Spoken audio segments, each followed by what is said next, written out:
Hello everyone, my name is Ethan Williams and I will be your instructor for MAC1105 section 24 in the spring 2025 semester. This video, what I will be doing is I will be walking you through what is on Canvas. And what is on Canvas essentially is what you need for the course. Now, of course, you can use outside resources to aid in your help with understanding and doing well in the course, but inside Canvas, what you will find is lecture videos, books, not books, but online virtual books. You don't have to pay for them. Sections of those that are helpful, and basically all your homework, quizzes, tests, anything that you need to do for this course is available in Canvas. What I'm going to do is go ahead and start with going through the syllabus. So the simple syllabus tab right here will lead you there. All right, read that. And this should look very similar to any syllabus you have at TSC because it is essentially the same format, just with details specific to this course. So like I said, this is for our course. My name is Ethan Williams, like I mentioned. Here's my email address if you need to get in contact with me. I don't work physically at TSC. I only teach online, so I don't have a physical office location. I am available through email, and my office hours, since I only teach this one course, are on Mondays from 7 to 8 p.m. Now, the way you get in contact with me is the same way office hours work. It's through email. What office hours mean is that if you email me Monday between 7 and 8 or before, I will be sure to answer your question then. Generally speaking, if you email me anytime Monday through Friday, I will answer you within the next 24 hours. All right, so course description, you can read through this very specifically. This is just what MAC1105 college algebra is like. The most important part of this is the prerequisites.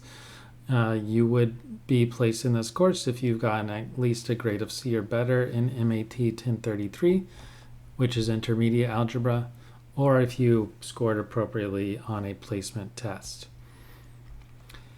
Textbooks, there is no actual textbook you have to purchase here. Everything you need in terms of a textbook and resources is available for you, like I said, in Canvas already, so you don't have to go and purchase anything else.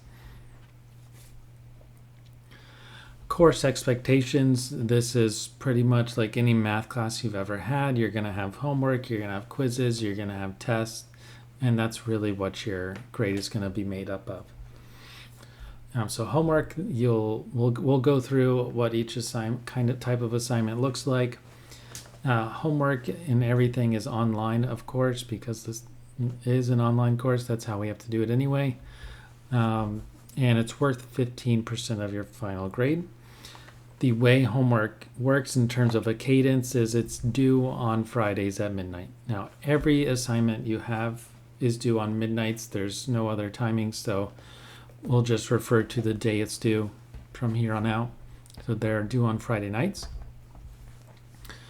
The good thing about homework, like you probably would expect, is you can work on problems as many times as you want to until you can get them correct.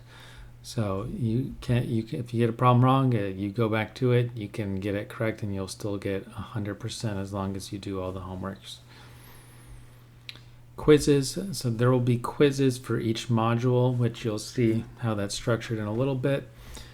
Quizzes are worth 10% of your grade, and you're free to use any resource you have at your disposal. I'll talk about late passes in a minute and show you how they work, so I'm going to skip this for now. On top of homeworks and quizzes, to prepare you for tests, there's also practice tests. Practice tests are due the day before each corresponding test is due. They're very similar, a little bit longer, but very similar to the actual test. So if you can do the practice test, you can do the real test. And though there's a practice test for each of your unit tests, which there are 3 of, and a final. So there are 4 practice tests in total. They make up 5% of your grade. What's probably most enticing is practice tests are the only opportunity to get extra credit. So if you get at least a 90% on a practice test, I will give you a 3% bonus on that test score. All right. And practice tests are very much set up like homework assignments in that you can do a problem however many times you want until you get it right. For unit tests, there's 3 throughout the semester. They're not available the entire semester, so you can't go in now and take unit test 1 or 2 or any of them right now. It's only available the week the test is due. You will be given 90 minutes for each test, and you must take the test in one sitting. You can't get up from your computer. All that good stuff. You have to just be there at your computer with your scratch paper, your pencil or pen, and your calculator. That's all you'll have outside of your computer screen. Right. So each unit test is worth 15% of your final grade. So cumulatively, they are worth 45% of your final grade. The key here, I'll just go back real quick, 90 minutes for each test. So it's 90 minutes, but they are due at midnight. So if you start at 11:30, you're only going to get 30 minutes. It will kick you off at midnight. Beware of that.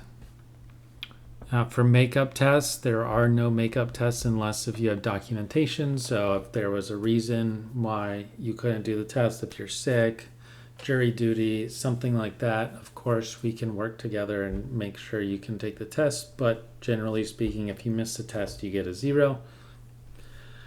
Now the one saving grace there is the final exam.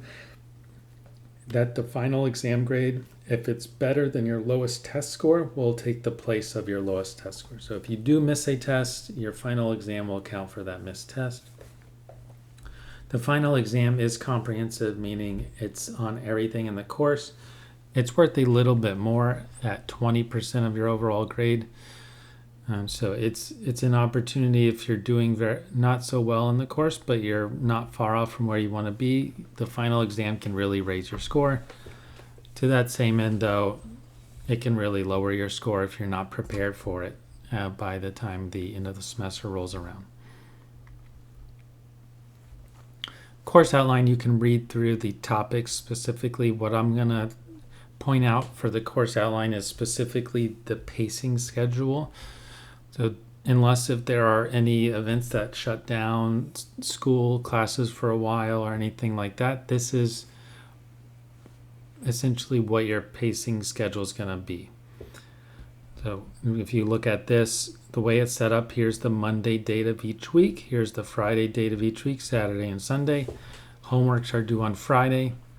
Reflections are due on Saturday. On weeks that there are tests, you also have the practice test due that day. And then quizzes and tests are due. I have it bolded and highlighted here on the test weeks when the tests are due. Keep in mind we have a quiz for every module, so because of the fact that this is an expressed course, we start 4 weeks after the regular semester. We can't really avoid having a module quiz and a test on the same week. So keep that in mind. The goal is always to make test weeks the least amount of new material of any week. So, for example, Module 4, it's not a very long module compared to 5, 7, and some of these other ones. So it will be a little bit lighter on new material, but you will have new material every week, even if it's a test week. All right, some key dates here. Last day to add a class is February 5th, the first Wednesday. And that's any class. The last day to drop a class and receive a refund is February 7th, which is Friday of the first week. And last day to withdraw from a course, you don't get a refund here, and it would go on a W as a W on your transcript. That is April 7th. Since we start in February, the only holiday we get off is spring break, and that is from March 10th through 14th. That's just the Monday through Friday dates. Of course, the weekends, you don't have to do anything as well.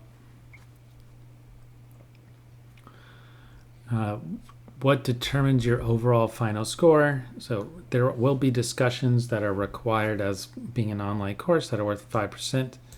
Homework is 15, quizzes are 10, unit tests 15% each, so 45% total. Final exam 20, and practice tests 5. Now, every math class you're going to ever take in college is going to have a higher weighting towards tests, but you do have 35% of your grade as not being a test or the final exam. Take advantage of that. That is a pretty high percentage. If you go on to do more math classes, that gets lower and lower. And you might even, depending on how far you go, math classes might be 100% tests and final exam, no other grades. The grading scale is standard. 90s are an A, 80s are a B, 70s are a C, and so on. Now, the question always is, do we round? We're reasonable rounders, so 89.5 most of the time, if not all the time, is going to be an A. But you should really, if you're close to that, you should really work towards the 90 so you don't have to guess. Because rounding is very much based on where things land in the course. So that's why I say 89.9 is a B. Plan for that. If the course is rounded at the end, then it's rounded at the end, and that'll help you.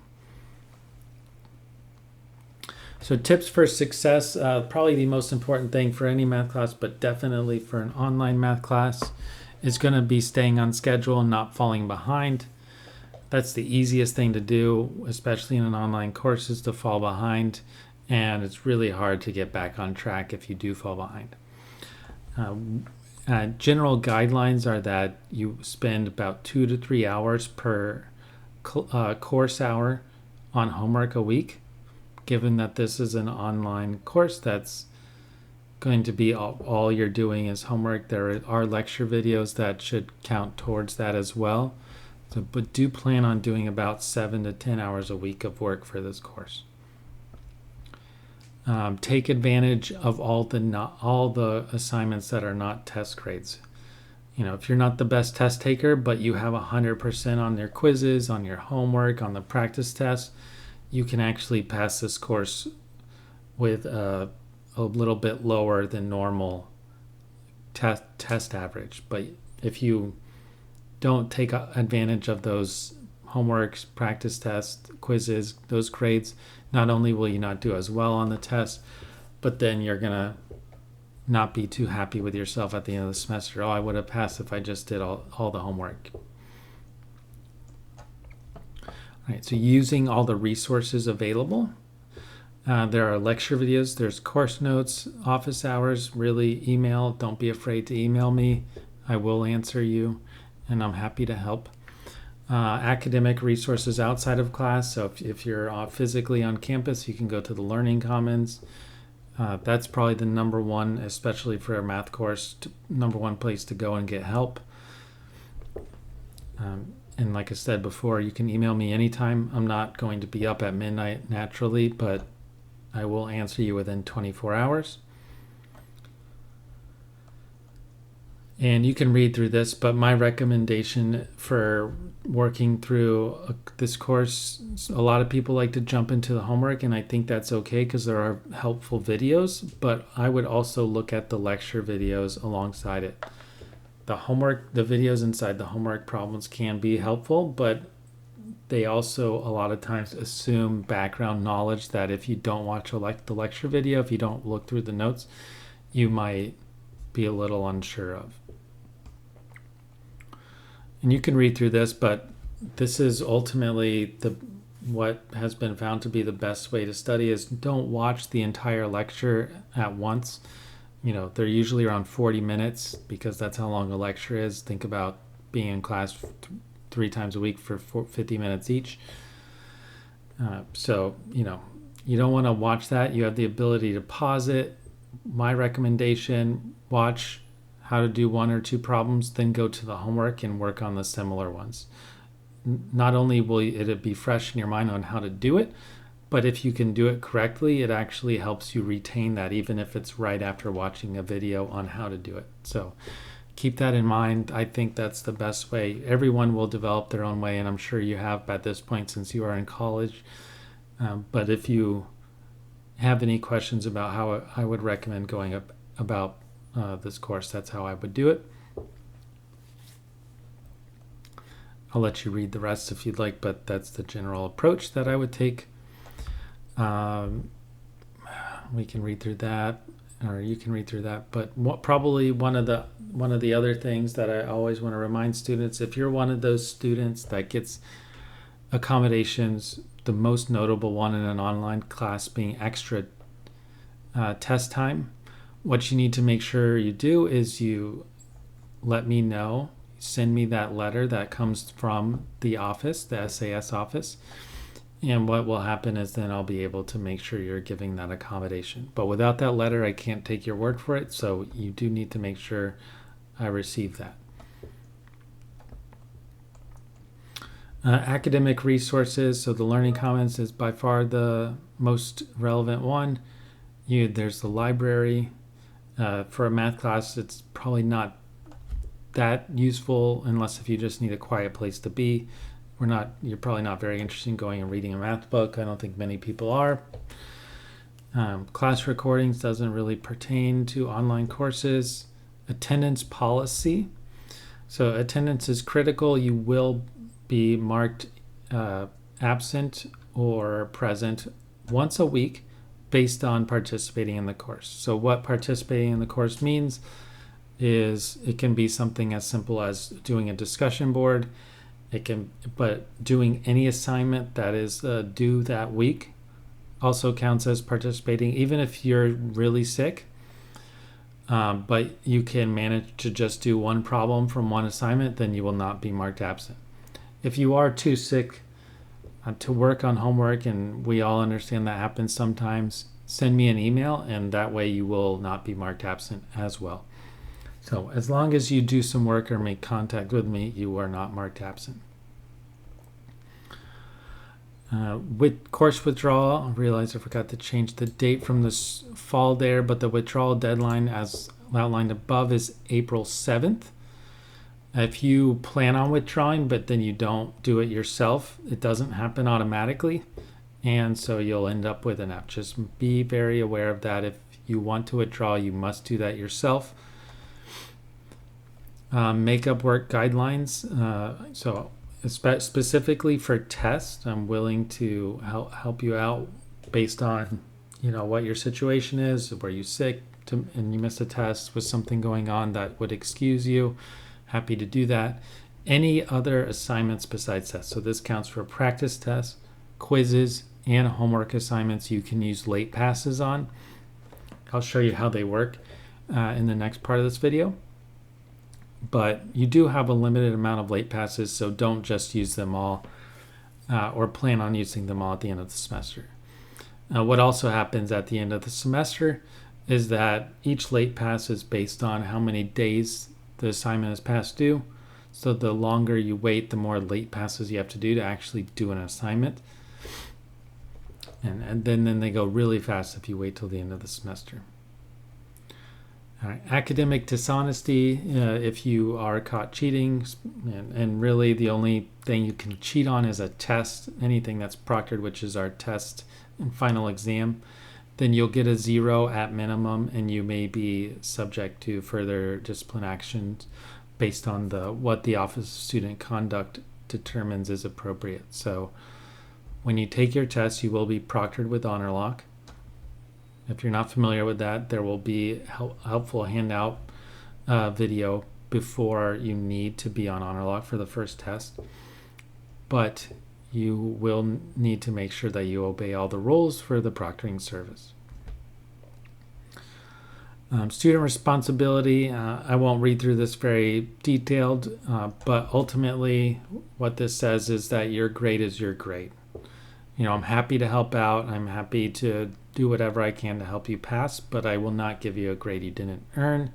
So if it's not good enough just to pass, if you need a B because you're trying to transfer to FSU next semester, well, you need to earn that B. If you're at a 72% at the end of the semester, you didn't get a B, and I'm not just going to bump that grade up for you. So plan for that. Make sure you're on track.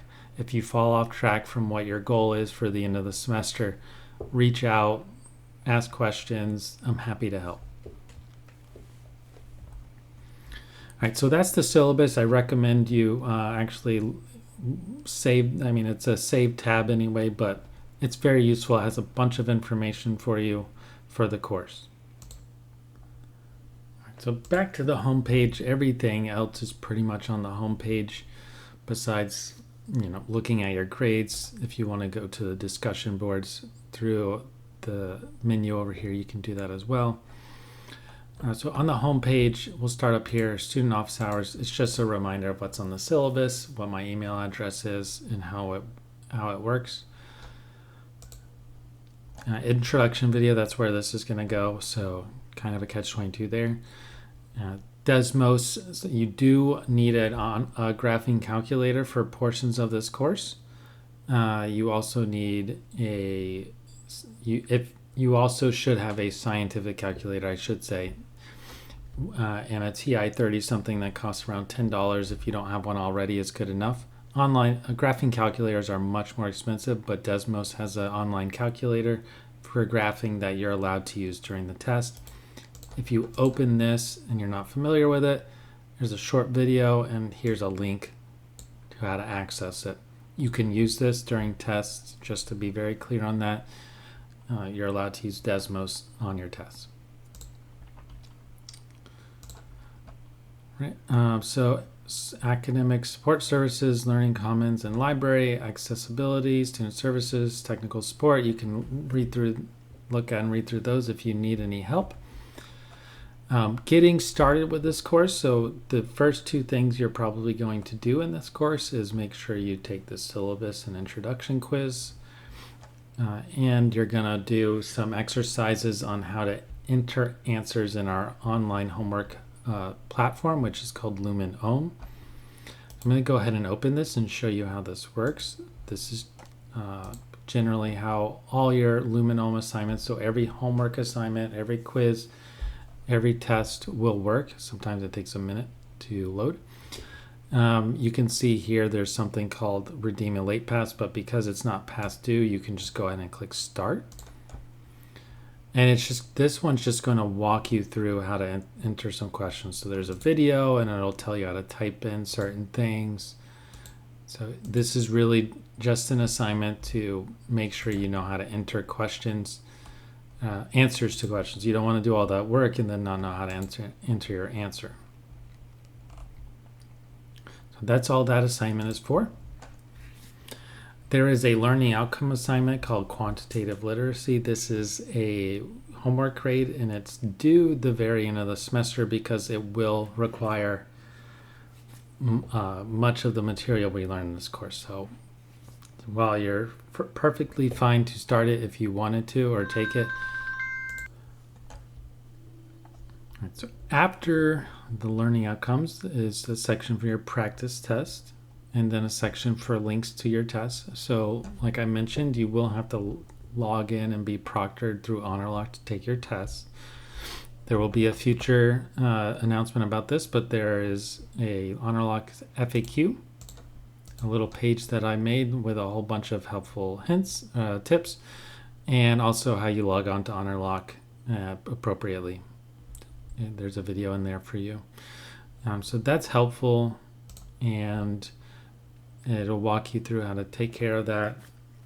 Now, the HonorLock practice test is not a math test. It's an assignment that is required for you to do.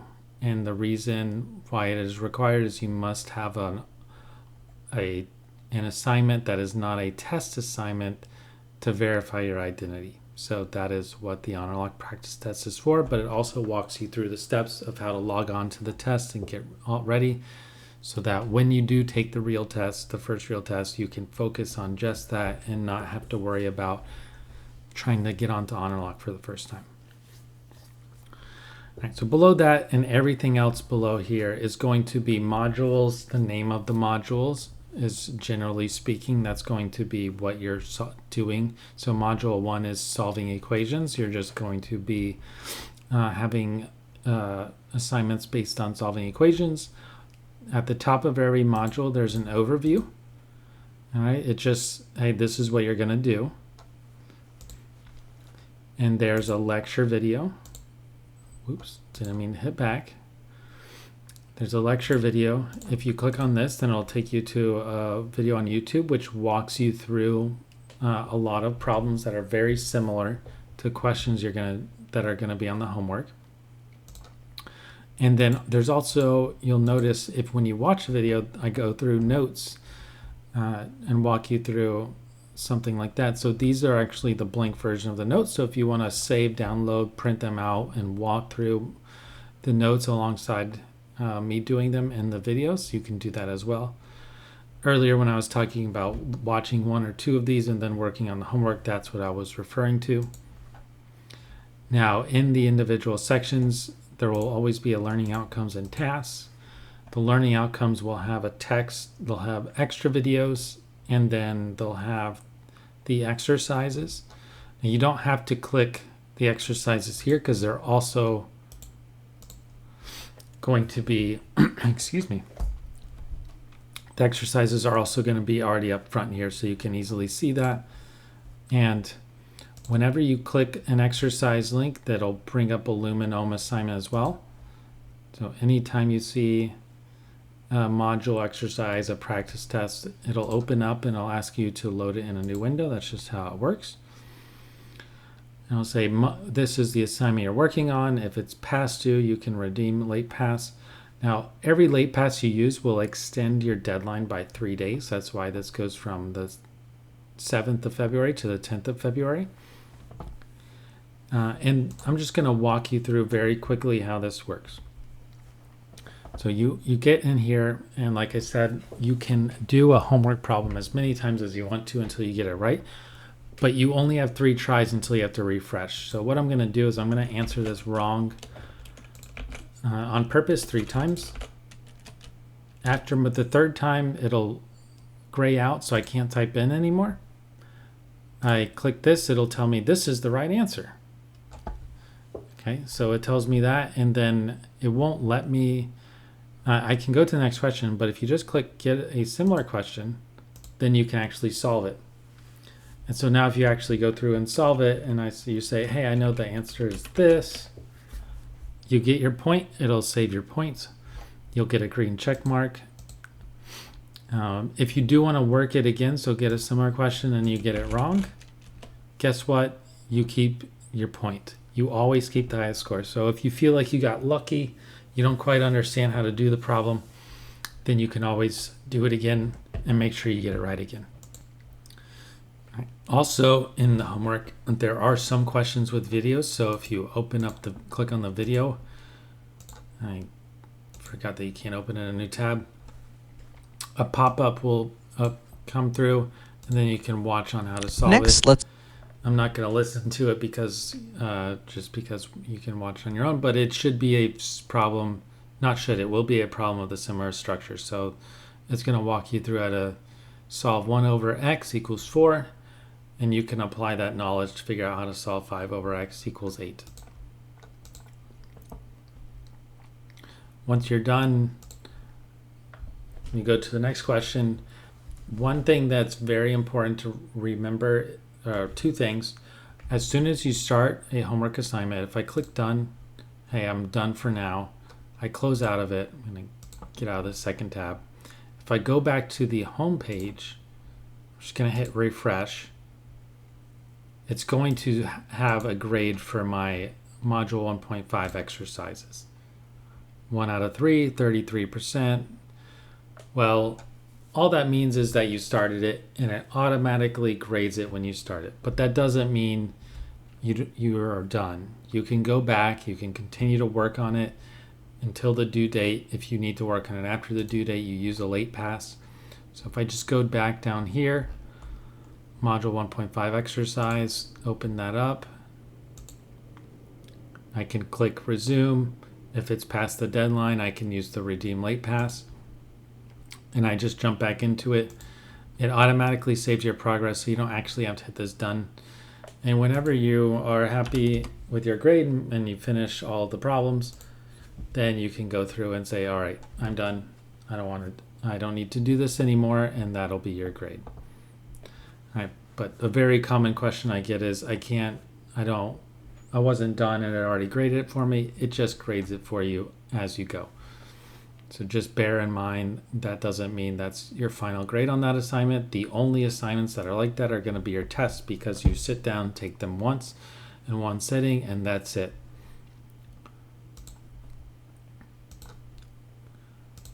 Okay.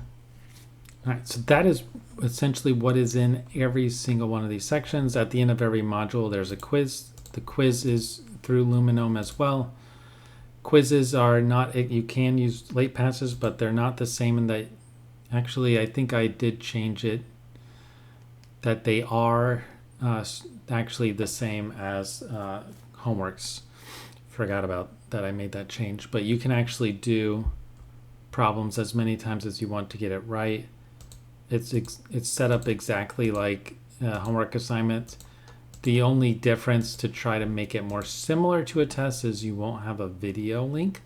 It'll just have message instructor. So I'm happy to help you on a quiz problem you're stuck on as well. The purpose of the quizzes are to give you extra practice in preparation for the test. So I'll close out of that.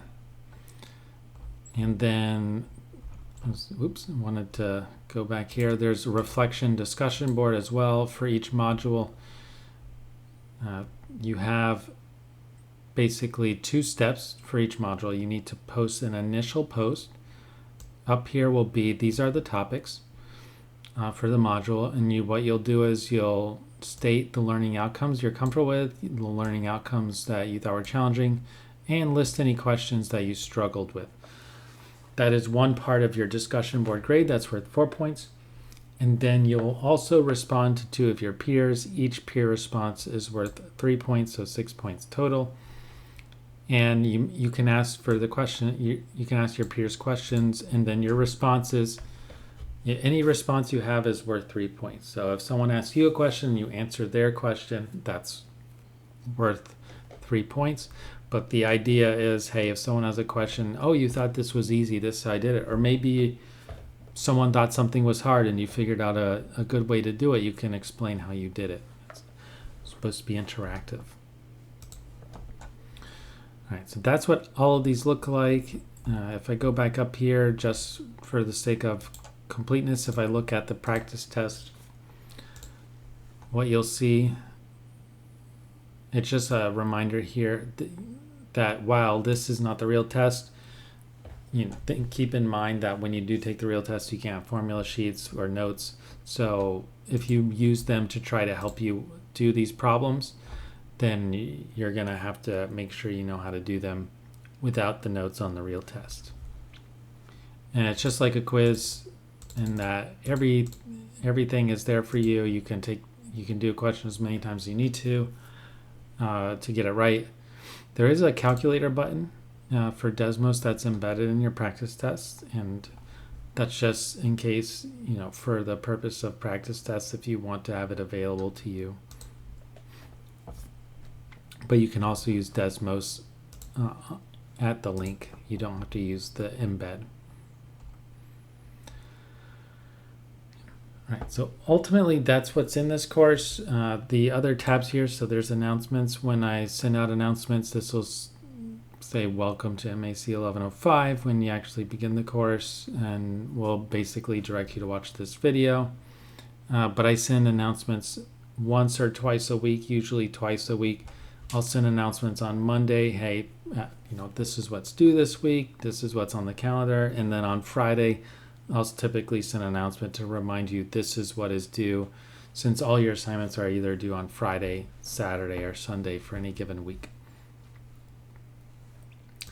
The discussions tab is just all the reflections. You don't have to ever come here unless you want to, because you can access them through the home tab. The grades tab is probably the one you're all most familiar with. It's just where your grades sit. Now, the nice thing about grades tabs is when you come down to the end of the semester, you can play the what if game. So, if you want to ask the question, oh, if I need to get, what do I need to get to make sure I get an 80 in the course for the final exam, you can plug that in and it will update what your score would become, your final grade. But of course it is a what if, so if you go ahead and refresh it, it's going to go away. It's not like you actually got a 95 or whatever you put in there. Attendance, this isn't for students, so I don't think this will work since I'm logged in as a student. This is just for my use, so that I can record your attendance. Honor Lock, you actually don't need to go through here to access Honor Lock unless if you want to. All the Honor Lock links are available to you from the home page. If you don't have Honor Lock installed, I just got a new computer, so I don't have it installed. It'll tell you need to install it. BrainFuse online tutoring. So this is just some online tutoring. It doesn't work for me because I'm not a real student. I recommend, from students in the past, I think while this is a nice have, I've heard also that it's not as good as the Learning Commons. That's just their experiences coming to me. So just as an FYI, it can be useful, especially on nights or weekends when you can't ask me a question, when you can't go to the Learning Commons, but bear in mind. All right, so that is basically this course. If you have any questions after this, please let me know. Ultimately, the point of this is to make sure you understand the fundamentals to be able to do the syllabus and introduction quiz. I'm actually going to walk through this real quick. Almost every question in here is true and false, and you get 3 attempts. So, you get it wrong, you get a question wrong, just do it again, get it right. Like, I didn't read that. In fact, I'm sure some people just submit the quiz, see what they got right and wrong, because it'll tell you what the correct answer is, and then you can just go take it again and get 100. The point of this quiz is, of course, just to make sure you understand the basics and expectations of this course, not to grill you on the minor details of the syllabus.